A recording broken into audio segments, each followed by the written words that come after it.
Venez, prosternons-nous et humilions-nous, fléchissons le genou devant l'Éternel, notre Créateur, car il est notre Dieu, et nous sommes le peuple de son pâturage, le troupeau que sa main conduit. Ainsi nous exhorte le psalmiste. Bienvenue à vous donc, pour louer et prier l'Éternel. Nous sommes une petite assemblée, mais bon, l'Évangile valorise ce qui est petit. Prions. Oui, Père, voici venu le temps de reposer nos vies dans ta parole. Voici venu le temps de donner de l'espace à notre prière. Voici venu le temps d'accueillir ta présence qui nous bénit. Amen. Et je vous propose de vous lever pour chanter 15e Capella, mais juste aidé par Pierrette, le premier spontané, Saint-Esprit de Dieu.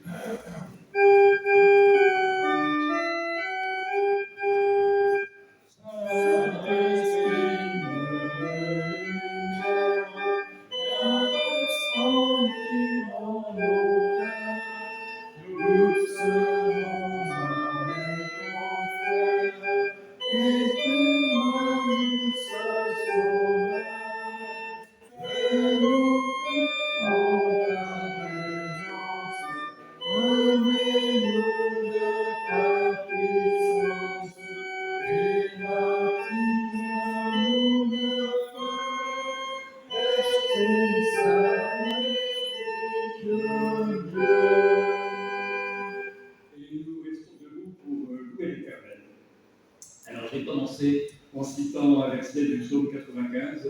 Alors voici les 7 premiers versets de ce psaume 95. Venez, chantons d'allégresse, chantons avec allégresse à l'Éternel. Poussons des cris de joie vers le rocher de notre salut. Allons au-devant de lui avec des louanges. Faisons retentir des cantiques en son honneur, car l'Éternel est un grand Dieu. Il est un grand roi au-dessus de tous les dieux. Il tient dans sa main les profondeurs de la terre et les sommets des montagnes sont à lui. La mer est à lui, c'est lui qui l'a faite. La terre aussi, ses mains l'ont formée. Venez, prosternons-nous et humilions-nous, fléchissons le genou devant l'Éternel, notre Créateur, car il est notre Dieu et nous sommes le peuple de son pâturage, le troupeau que sa main conduit. Oh, si vous pouviez écouter aujourd'hui sa voix. Je vous propose de continuer en chantant ce même psaume 95 qui se trouve dans nos recueils, les 3 premières strophes. Les psaumes sont avant les cantiques numérotés avec le chiffre. Page 107.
suivant, on passera directement au psaume 25, Je vous invite à la prière. Ô Père, ton Fils Jésus-Christ nous a dit « Heureux les pauvres en esprit », mais nous, nos désirs se portent vers la richesse. Heureux les débonnaires, mais nous, notre bonté est chiche. Heureux les miséricordieux, mais nous cherchons plus notre confort que celui de nos semblables. Heureux ceux qui ont le cœur pur, mais nous, nos pensées sont rarement pures. Heureux ceux qui procurent la paix, mais nous sommes si souvent des fauteurs de discorde. Ô Père, pardonne-nous, au nom de Jésus, notre intercesseur et notre Sauveur. Amen. Nous passons au psaume 25. À toi, mon Dieu, encore.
Et je vous invite à vous lever pour recevoir les promesses de grâce.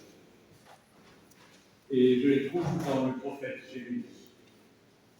Voici, les jours viennent, oracle de l'Éternel, où je conclurai avec la maison d'Israël et la maison de Juda une alliance nouvelle.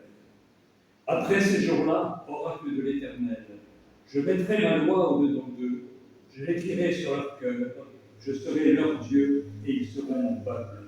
Celui-ci n'enseignera plus son prochain, ni celui-là son frère, en disant « Connaissez l'Éternel », car tous me connaîtront, depuis le plus petit jusqu'au plus grand, oracle de l'Éternel. Car je pardonnerai leurs fautes, et je ne me souviendrai plus de leurs péchés. Frères et sœurs, je vous annonce, en Jésus-Christ, cette prophétie s'est accomplie. Dieu nous pardonne gratuitement notre faute, il ne se souvient plus de notre péché. Chantons à Dieu notre reconnaissance.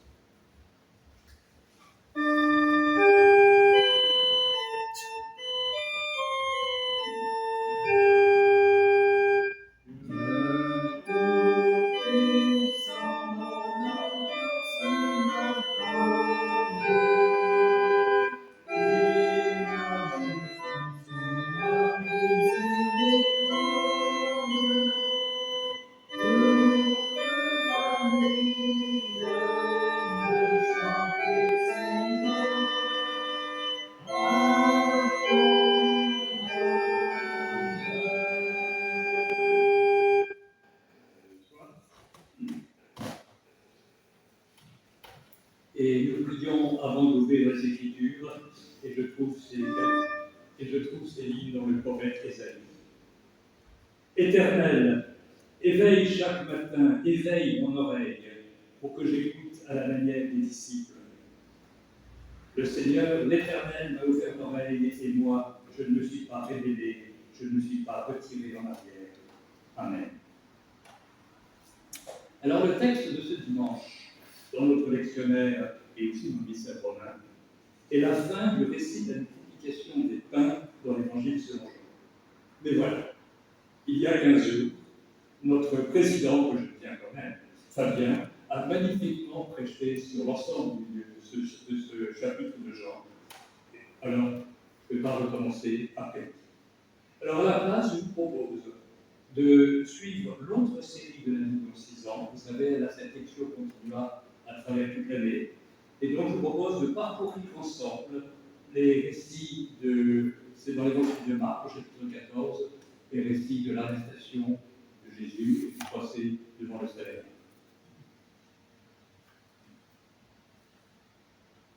Et aussitôt, comme il parlait encore, arriva Judas, l'un des 12, et avec lui une foule armée d'épées et de bâtons, envoyés par les principaux sacrificateurs et par les scribes et par les anciens.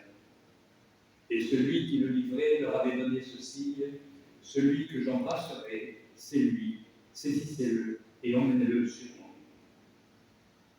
Dès qu'il fut arrivé, il s'approcha de Jésus, disant: Rabbi, et il le baisa. Alors ces gens mirent la main dessus et le saisirent. Un de ceux qui étaient là, tirant l'épée, frappa le serviteur du souverain sacrificateur et lui emporta l'oreille. Jésus, prenant la parole, leur dit: Vous êtes venus comme après un brigand, avec des épées et des bâtons pour vous emparer de moi. J'étais tous les jours parmi vous, enseignant dans le temple, et vous ne m'avez pas saisi. Mais c'est afin que les Écritures soient accomplies. Alors tous l'abandonnèrent et prirent la fuite. Un jeune homme le suivait, l'ayant sur le corps qu'un drap. On se saisit de lui, mais il lâcha son vêtement et se sauva tout nu. Ils emmenèrent Jésus chez le souverain sacrificateur, où s'assemblèrent tous les principaux sacrificateurs, les anciens et les scribes. Pierre le suivit de loin, jusque dans l'intérieur de la cour du souverain sacrificateur. Il s'assit avec les serviteurs et se chauffait auprès du feu. Les principaux sacrificateurs et tout le Sanhédrin cherchaient un témoignage contre Jésus pour le faire mourir, et ils n'en trouvaient pas. Car plusieurs rendaient de faux témoignages contre lui, mais les témoignages ne s'accordaient pas. Quelques-uns se levèrent et portèrent un faux témoignage contre lui en disant: Nous l'avons entendu dire, je détruirai ce temple fait de main d'homme, et en 3 jours j'en ferai un autre qui ne sera pas fait de main d'homme. Mais même sur ce point-là, leur témoignage ne s'accordait pas. Alors, le souverain sacrificateur, se levant au milieu de l'assemblée, interrogea Jésus et dit: Ne réponds-tu rien à ce que ces gens déposent contre toi? Jésus garda le silence et ne répondit rien. Le souverain sacrificateur l'interroge à nouveau et lui dit: Es-tu le Christ, le Fils du Dieu béni? Jésus répondit: Je le suis. Et vous verrez le Fils de l'homme assis à la droite de la puissance de Dieu et venant sur les nuées du ciel. Alors le souverain sacrificateur déchira ses vêtements et dit: Qu'avons-nous encore besoin de témoins? Vous avez entendu le blasphème, que vous en semble? Et tous le condamnèrent comme méritant la mort. Et quelques-uns se mirent à cracher sur lui, à lui voler le visage, à le frapper à coups de poing en lui disant: Devine. Et les serviteurs le reçurent en lui donnant des souffles.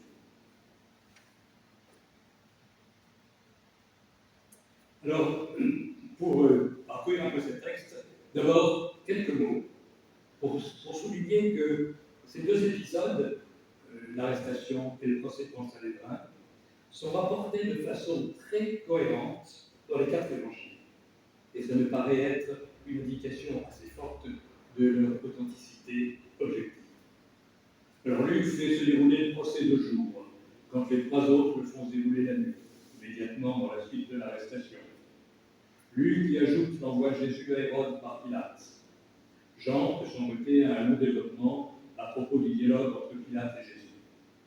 Mais l'arrestation et le simulacre de procès devant le Sanhédrin sont très semblables dans les 4 évangiles.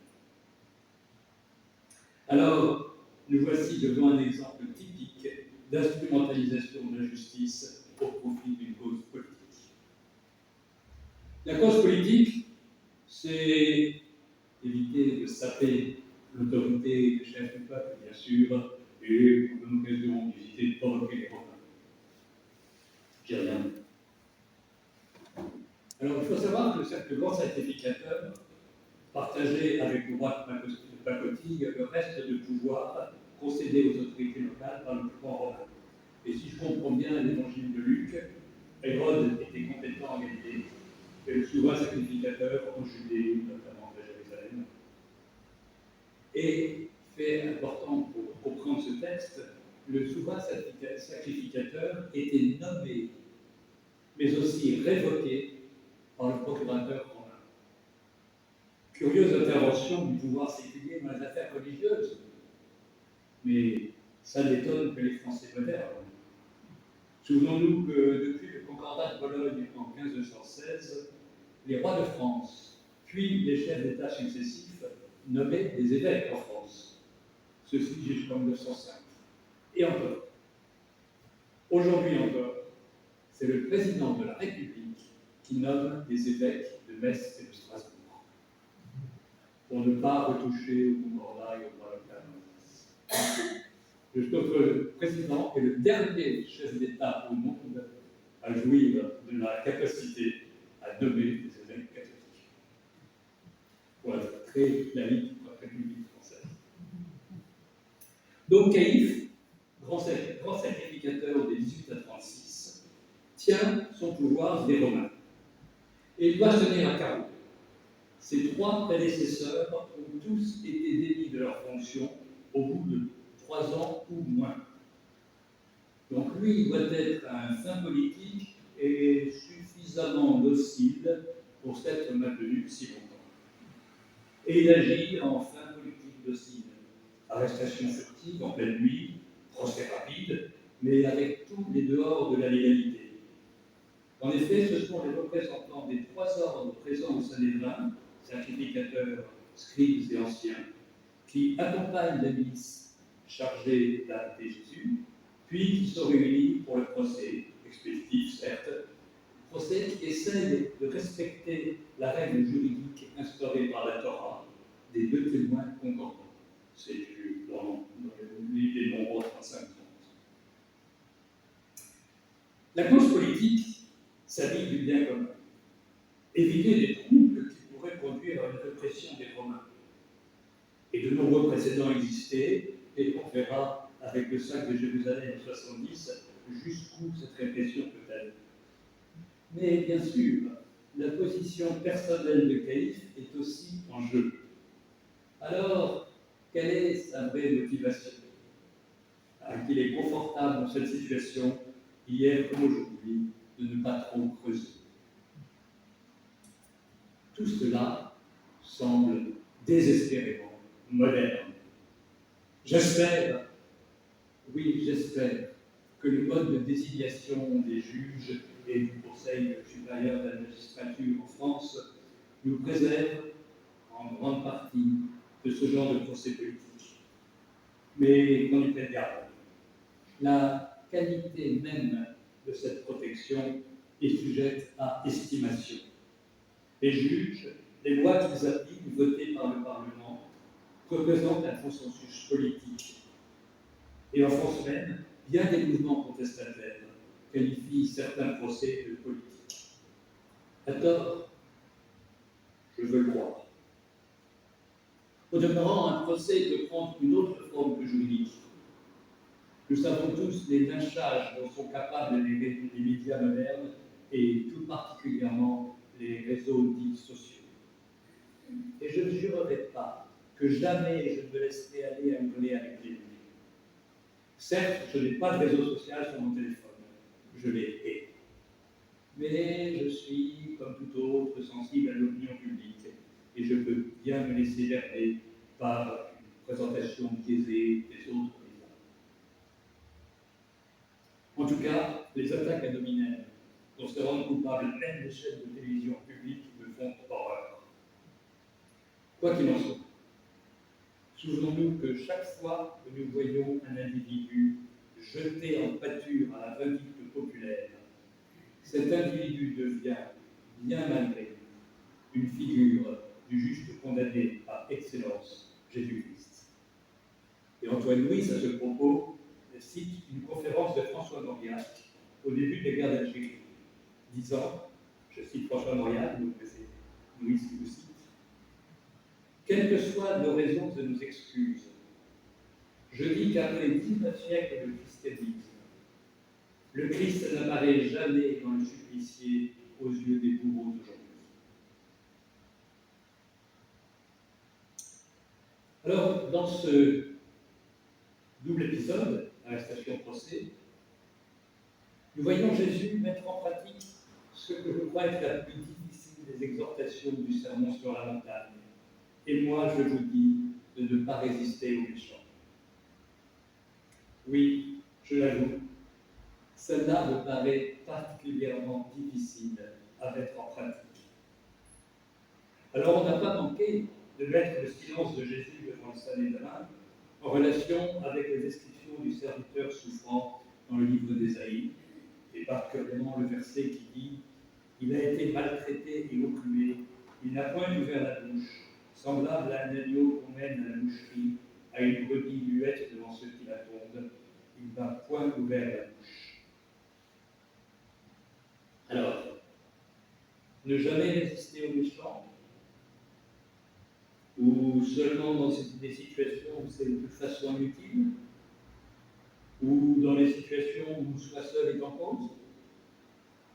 Oui, c'est une parole difficile qu'on voit Jésus mettre en pratique jusqu'au bout. Alors en fait, in fine, Jésus prend la parole.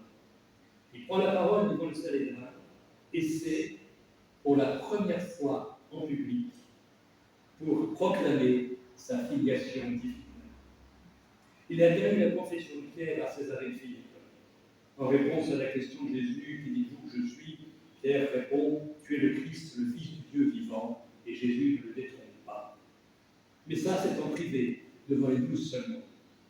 En public, Jésus fait référence à lui comme le Fils de l'homme, une figure prophétique du livre de Daniel, jamais comme le Fils de Dieu. Et Jésus, qui plus est, fait cette déclaration avec une formule emphatique tirée d'un psaume. Vous le verrez assis à la droite de la puissance. La provocation est ainsi à son comble. Et Jésus sait bien qu'en faisant ça, il achève de signer son arrêt de mort. Il vit jusqu'au bout sa compréhension des Écritures, qui est que le Christ soit livré, doit être livré aux païens, crucifié. Alors, dans le récit de l'arrestation, que je continue à parcourir, il y a un cas étrange concernant ce jeune homme qui s'enfuit tout nu. Qu'est-ce que ça vient faire là, au milieu d'un texte, un récit, dont il ne faut pas oublier que c'est un récit théologique. Marc n'est pas là pour nous raconter des anecdotes, ce n'est pas un reporter de presse. Alors, beaucoup ont voulu voir dans cette anecdote, quand même, un élément typiquement biographique qui indiquerait que le jeune homme en question, c'est l'auteur de l'Évangile, Marc lui-même. Mais le théologien catholique Camille Faucan fait remarquer que le mot grec, traduit ici par jeune homme, néanistos, n'est utilisé qu'à un seul autre endroit dans cet évangile, et c'est pour désigner le jeune homme, l'ange, vêtu d'une robe blanche, qui annonce aux femmes que Jésus est ressuscité. Alors le détail vestimentaire, le drap et l'eau blanche, rappellerait il faudrait y voir une allégorie de la transformation produite par la résurrection.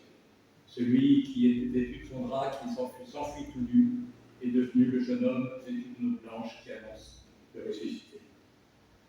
C'est une jolie hypothèse. Alors, dans l'évangile de Marc, le motif de condamnation invoqué par le grand prêtre est seulement le blasphème. À nouveau, on ne quitte pas la forme juridique et le prétexte de droit. On trouve cela dans la Torah, dans le Lévitique. Celui qui blasphémera le nom d'Éternel sera puni de mort. À nouveau, c'est l'évangile selon Jean, plus précis concernant cet épisode, qui met dans la bouche de Caïphe le motif politique, dont les commentateurs s'accordent à penser qu'il a joué un rôle majeur dans la décision des autorités de faire mourir Jésus. Je cite « Vous ne réfléchissez pas qu'il est dans votre intérêt qu'un seul homme meure pour tout le peuple et que la nation entière ne périsse pas. » Mais ce qui m'intéresse particulièrement, ce sont les deux versets qui suivent. Or, il ne dit pas cela de lui-même, mais étant souverain sacrificateur cette année-là, il prophétisa que Jésus devait mourir pour la nation, et ce n'était pas pour la nation seulement, c'était aussi afin de réunir en un seul corps les enfants de Dieu dispersés. Très ancien témoignage de la recherche de l'Église primitive quant à la cause et aux effets de la mort de Jésus, et qui déjà étend ses effets au-delà du peuple juif. Mais le point sur lequel je reviens, c'est cette expression, il ne dit pas cela lui-même, mais étant grand prêtre, il prophétisa.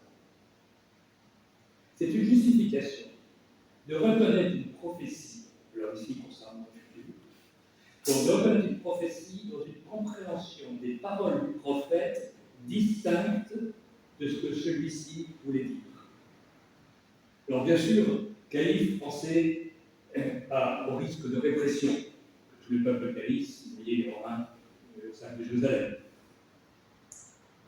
Et il faut reconnaître que, bien sûr, Jésus n'est pas dans l'optique de tout nationaliste, mais la liesse de la foule au rameau n'est pas dépourvue de visée politique, acclamant celui qui allait chasser les Romains.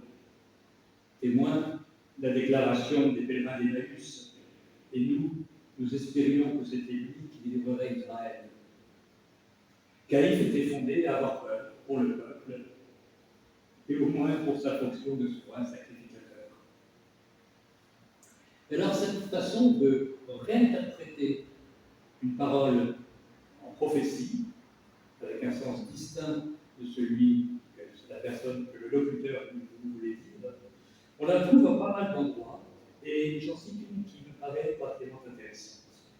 C'est dans le prophète Ésaïe, cette phrase, « C'est pourquoi le Seigneur lui-même vous donnera un signe. Voici, la jeune fille deviendra enceinte, elle enfantera un fils, et on lui donnera le nom d'Emmanuel. »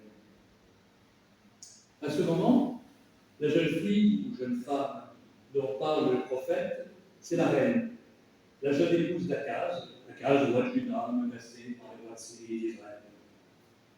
Ésaïe vient d'annoncer à Akaz que ses ennemis échoueraient et lui a proposé de demander un signe à l'Éternel, ce qu'Akaz a refusé en citant le commandement « Tu ne mettras pas à l'épreuve l'Éternel ton Dieu ». Commandement du Deutéronome, cité par Jésus lui-même lors de la tentation au désert. Mais les chrétiens ont profité du fait que le mot traduit ici par jeune fille, Alma, peut le plus souvent désigner une jeune fille vierge. Mon dictionnaire propose les traductions jeune femme, vierge ou nouvellement mariée. Mais ce même dictionnaire ajoute il n'y a pas d'exemple où on puisse prouver que ce mot puisse désigner une jeune femme qui ne soit plus vierge.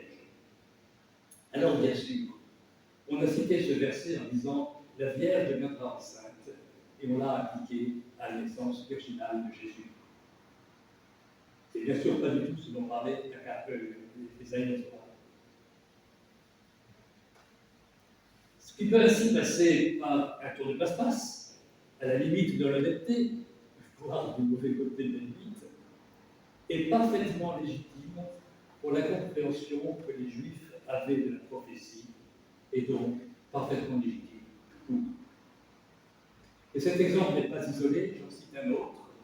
C'est le fameux « Voici l'homme » prononcé par Pilate lui-même. Pilate voulait plutôt dire « Voici l'individu », les paroles à laquelle les chrétiens ont attribué une valeur proprement prophétique.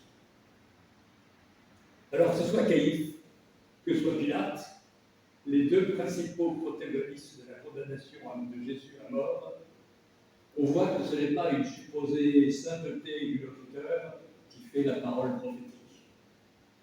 C'est l'interprétation de cette parole, son adéquation à la situation dans laquelle elle est dite, plutôt réinterprétée. Et qu'on ne pardonne cette interprétation toute personne.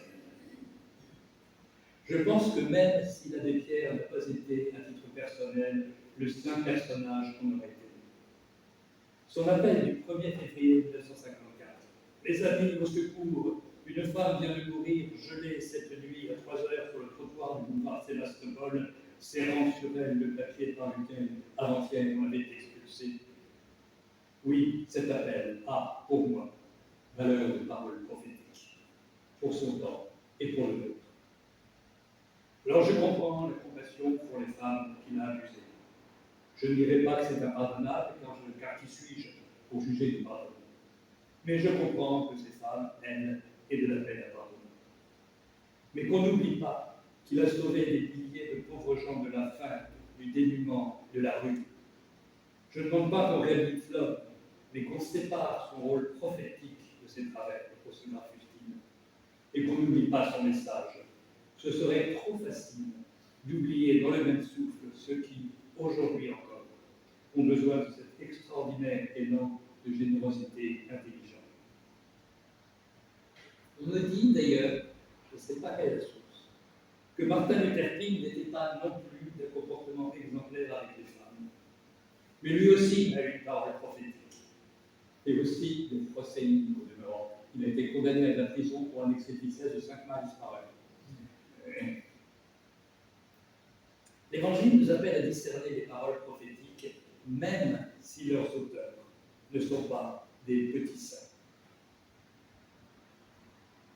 David, le roi prophète, a été adultère et meurtrier. Mais il est quand même le roi prophète. Au total, tout ce passage dresse un tableau bien sombre. Où est le rayon de lumière? Où est la bonne nouvelle? Alors je pourrais, à l'instar des causes dans les passions de Bach, me réjouir de la condamnation à mort du Christ au nom du fait qu'elle nous donne la vie. Mais je n'arrive pas à me réjouir d'une condamnation à mort, et a fortiori du juste par excellence. Non, le rayon de lumière se trouve dans les paroles mêmes de Jésus. Vous verrez le Fils de l'homme assis à la droite de la puissance et venant sur les nuées du ciel. Amen. Alors là, on a l'entendu. Fais comme tu veux. J'arrête. On chante le 33. Et on chante le cantique 33-13, c'est extrait de la Passion en Saint-Matthieu. Ça, on peut s'imposer un peu. Au double visage, je propose de prendre une strophe, la 1 et la 4.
Et nous nous restons debout pour confesser notre foi.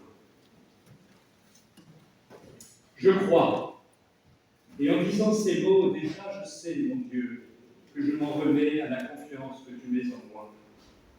Je crois, et je tente de dire ce que je saisis de ce que j'ai appris de toi, par les mots de mes frères en toi, par l'écriture de ces signes de toi, par l'espérance que je vis dans la foi. Je crois, et déjà les mots ne suffisent pas à dire l'incommensurable qui s'ouvre devant moi. Un amour au-delà de l'amour, sous le signe d'une croix. Je crois, mais cela ne serait pas si tu ne venais guérir ma foi et si tu ne m'invitais à dire cela avec d'autres que moi. Amen. Et nous allons chanter à toi, mon Dieu, la gloire et la puissance. Il n'est pas dans le... Pardon, tu l'as pas? j'ai le 243 et 246. Et ben, il y aura une feuille. Il n'y a pas le spontané après, on le sait, ça n'a aucune importance, on n'a pas à en faire pour ça. Bon, alors, attends, c'est. Le 245, je vais voir si je trouve là-dedans. Le spontané, c'est 41, 23, 35. 245, ok. Ah oui, ok, donc je l'ai là.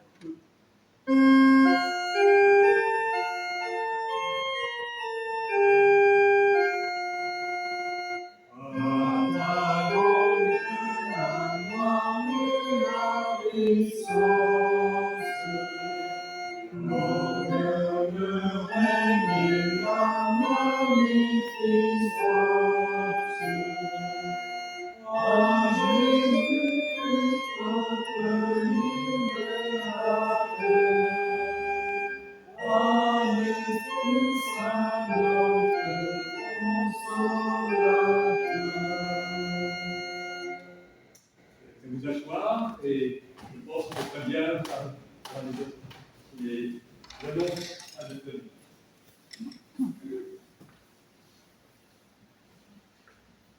Bonjour à tous, merci beaucoup Pierre pour ce culte et cette magnifique prédication. Et merci Pierrette pour cet accompagnement totalement improvisé. Il faut payer le fait même si on dirait que tu as un peu la main lourde.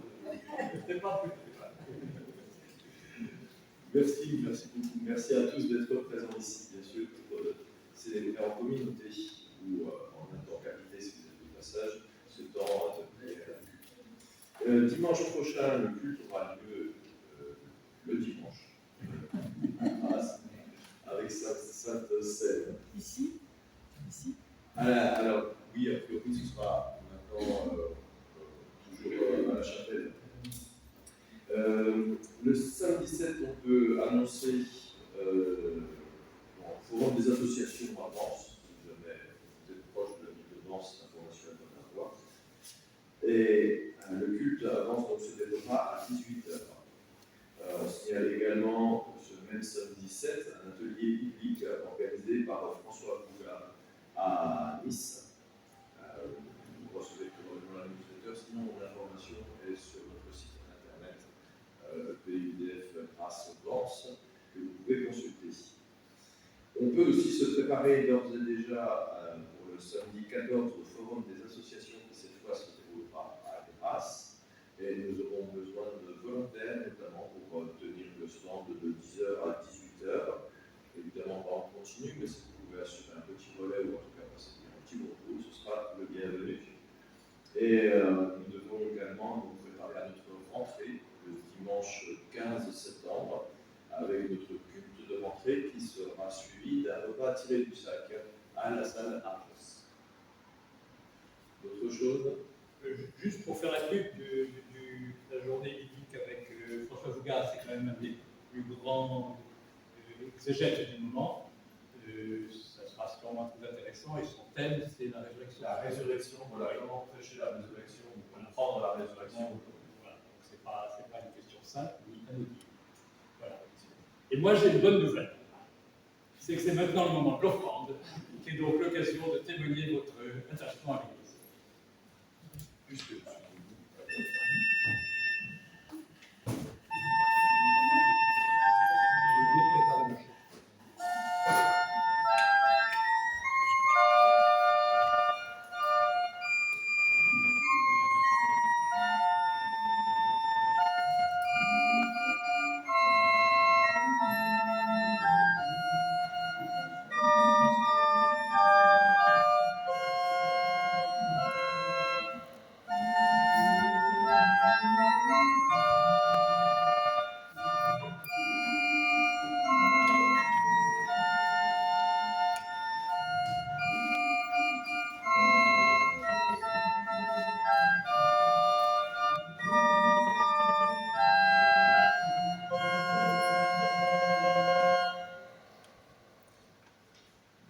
On a une autre nouvelle aussi. Il y a Josaphat Paloukou qui va fêter ses 80 ans la semaine prochaine. Voilà. Donc, on va monter avec Jean-Marc et on va assister à son anniversaire. Voilà. Et on nous a organisé 2 jours de fête. Voilà, c'est ça. Ça va être pas mal.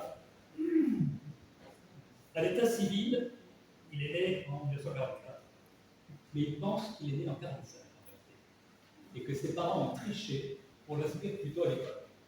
Mais l'état civil là-bas, c'était l'état civil français. Qui était né en 1944.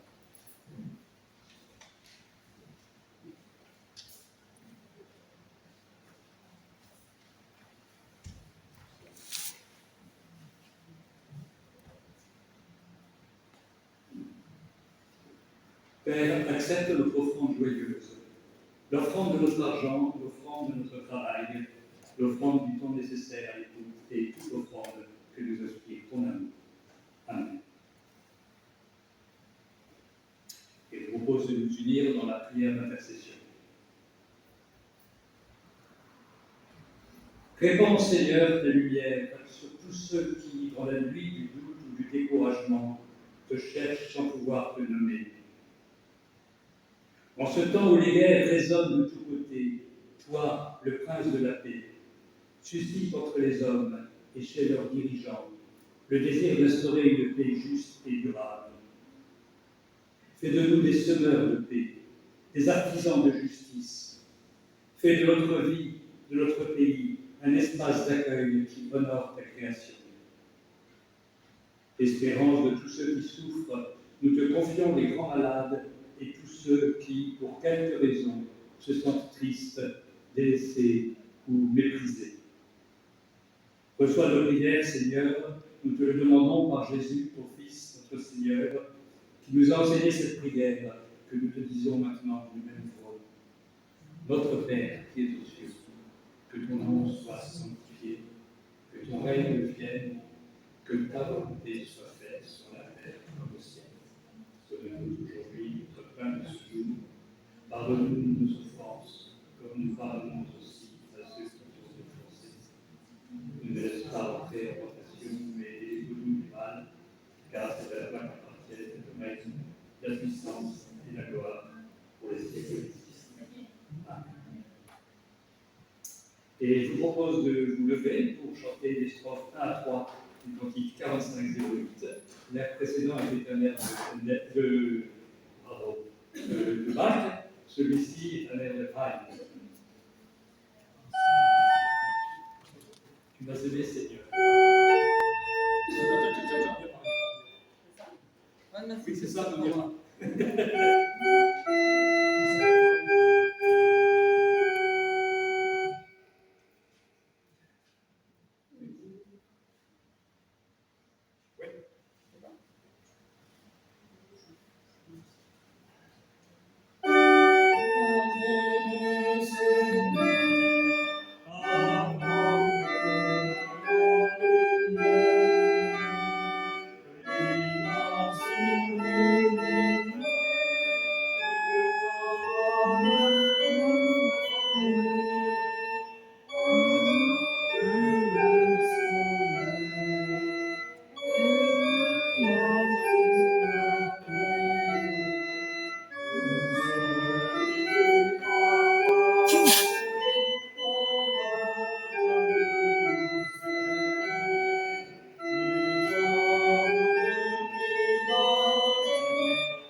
grâce de la puissance de Dieu est venant sur les nuées du ciel. Et que la paix de Dieu, qui surpasse toute intelligence, garde vos cœurs et vos pensées en Jésus-Christ. Amen. Béni au Dieu nous, c'est encore le même.